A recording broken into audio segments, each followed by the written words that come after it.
Kahapon ng hapon, bumili lang ako ng munggo ng halagang 25 pesos. Pagkatapos, bumili na rin ako ng malunggay at 15 pesos na kalabasa at etong okra, sibuyas, bawang at saka yung siling haba at tanglad. At ayan, meron pa akong konting karning baboy guys, kaya isasahog ko na to sa munggo. O ngayon, meron ng sahog ang ating munggo, hindi na puro gulay. At kumuha na rin ako dito sa tanim ko ng alugbati, kumuha na rin ako ng mga talbos. Kasi mas gusto ko kasi sa munggo guys na marami siyang gulay. At hinugasan ko na nga etong mga munggo. Pagkatapos ko mahugasan, nilagyan ko naman ng tubig. Kasi nga, papalambutin ko pa to. Medyo matagal pa naman tong lumambot etong munggo guys. At habang hinihintay ko na lumambot nga itong munggo, binabad ko naman muna sa tubig itong karning baboy para lumambot to dahil nga nakayelo pa nga to. Pagkatapos, nung lumambot na nga etong munggo, nagisa kagad ako ng luya, bawang at saka sibuyas. Pagkatapos nung nagisa na nga etong sangkap, nilagay ko naman etong karning baboy. Pagkatapos, nilagay ko na rin etong kalabasa kasi nga eto yung gulay na medyo matigas at tinakpan ko lang siya saglit at aantayin ko lang siya nga medyo mag-brown nga itong karning baboy at medyo maluto nga itong gulay na kalabasa. At maya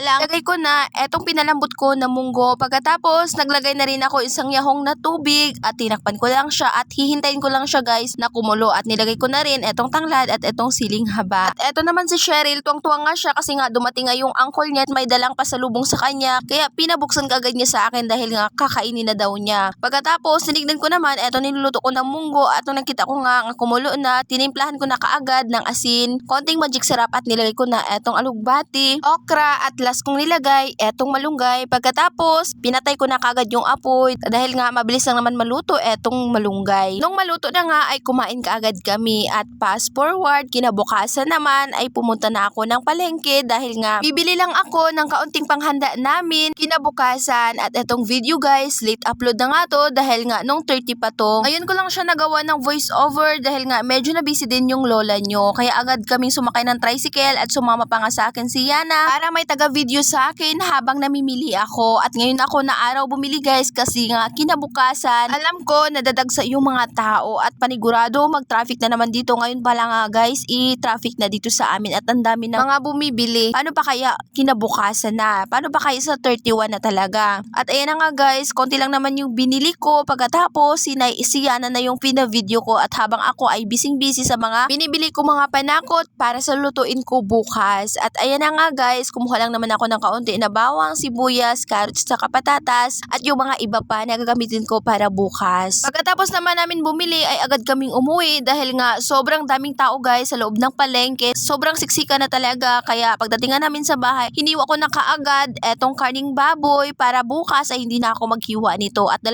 kilo lang yung in-order namin dahil sobrang kapos na talaga sa budget. Alam nyo naman yung mga bilihin ngayon, sobrang mahal talaga. Di baling konti lang yung handa, ang importante sama-sama at masaya kayo sa pagsalubong sa bagong taon. At shoutout nga pala ka Ma'am Rowena Blanco from Paranaque City. Shoutout ma'am. Yan lang muna.